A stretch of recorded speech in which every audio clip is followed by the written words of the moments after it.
Around 2,000 people marched through Golden Gate Park on Sunday for the annual AIDS Walk San Francisco, including Susan McLean and her daughter. It's hard for me to believe I'm 55, and in 1985, it was thought to be, over. We would find a cure, but unfortunately, we're still fighting. People have been coming together for this walk since the 1980s as a way to raise awareness, education, and money for HIV/AIDS research. Event director Bert Champagne was pleased with the turnout, even though the walk doesn't draw quite the crowd it once did. There's so many wonderful people out here supporting people with HIV, and we're very excited about this year. There's so many things that are going right for people with AIDS, but people are still dying and people are still needing our services.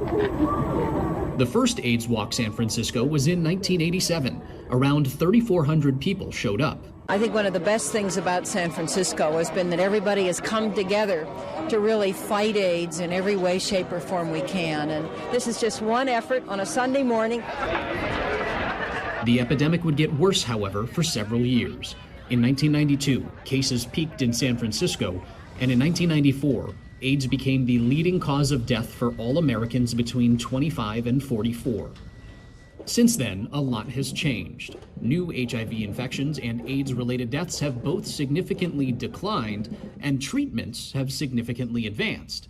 But there still is no cure. So many individual stories. It tears you up inside. That was on Lee Johansson's mind as he took a few moments to take in some of the stories and tributes seen on the AIDS quilt. People are still getting infected.